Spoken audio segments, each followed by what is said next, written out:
Okay, we're going to look at California today, continue our discussion of electricity in America. Where does it come from? How's it used? California is the most populous state in the country. And it's also unique because California has made the move to renewables, by far much further to renewables than any other state in the country. How far have they gone? Funny you should ask. 54% of California's power is supplied by renewable resources. Natural gas, 39%. Nuclear, 7%. California, you're the second largest supplier of hydroelectric. However, hydro is highly variable in the state. Why? Because the state is prone to cycles of drought. It also has heavy periods where it gets large amounts of high snowpack and rain. During those periods, it really does bring in a lot of water, and its hydro generates tremendous amounts. Solar and wind provide 41% of the in-state electricity in 2023. As to coal, there is only one 57 megawatt plant remaining, a cogen plant remaining in the state. So California is virtually eliminated coal in its state as a source of electricity. One statistic that's really interesting, California imports more electricity than any other state in the country, typically between 1/5 and 1/3 of its electricity supply, again, due to the variability of its hydroelectric plants. So it's going up and down as to its needs. 2023, 90% of the electricity for the state was generated in state because there was sufficient power coming off of those hydro plants. The other factor that comes to whether or not California needs to import electricity are wildfires, which can disrupt the supply lines.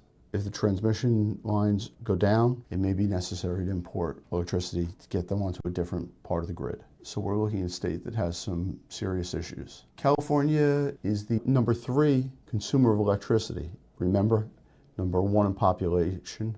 However, number 3 in consumption behind Texas and Florida, which puts it much lower per capita. It is number 2 behind Hawaii.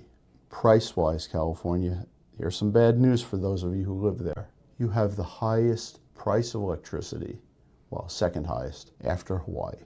And those of you who live in California probably already know this. You have more EVs than any other state. You also have more EV charging stations than any other state, which probably has a lot to do with having more EVs. And that number, as of, I believe, 2022, was 15,300 public charging stations.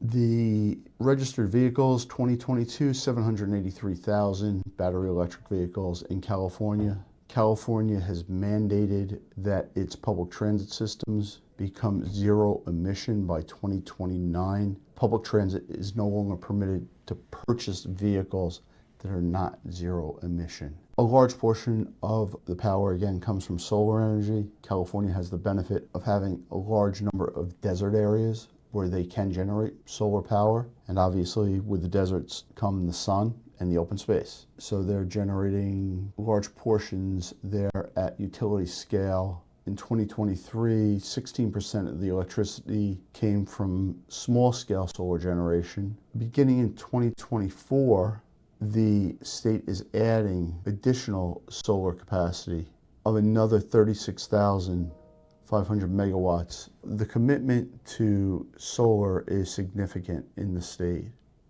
Wind is also a big portion. It's about 6% as of 2023, making California 8th in the nation in wind power. And there's significant opportunity to expand that, both onshore and offshore. All of these facts we're pulling from federal government reports.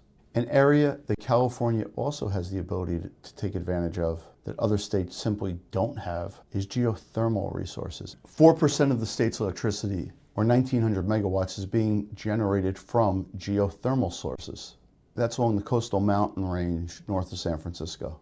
And this is a benefit that other states simply don't have. 2% of the state's power is coming from biomass. We see a state that just has certain resources that aren't available to other states. Now, here's an interesting fact. When we look at petroleum, California is the 7th largest crude oil producer. Now, that peaked back in 1985 with 394 million barrels. In 2023, the state only produced 112 million barrels. Remember, none of the electricity is being produced with oil. Assessment of California's offshore areas indicate potential of large undiscovered recoverable crude oil resources. However, in 1994, there was a permanent moratorium put on any leasing of the oil and natural gas on the continental shelf in order to preserve those areas. Now that moratorium expired in 2008. However, no new leases have occurred since then. Now there are 22 older crude oil and natural gas production platforms that remain active in the federal waters and 11 state waters off the coast. California also has a tenth of the nation's total crude oil refinery capacity, and it ranks third after Texas and Louisiana. There's a large network of pipelines run through the state.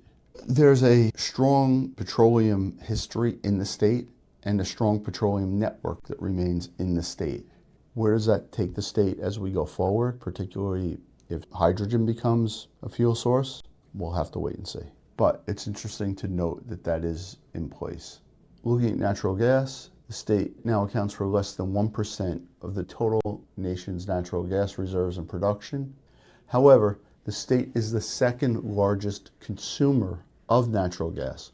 Only Texas uses more natural gas. So there we have a significant imbalance where California does not produce natural gas but does use a significant amount, which has to be imported from other states or somewhere. And while the natural gas is a little throw-in and the discussion of the petroleum infrastructure, it's interesting to note that California traditionally has a long history in the energy industries, leading the way on renewable energy, and has in the past been a leader in energy, and once again seems to be taking the lead as the nation moves forward into the next chapter on energy. So as we see where we're going, we can look to California. Right now, geothermal's in place, wind's in place, solar's in place. What's next?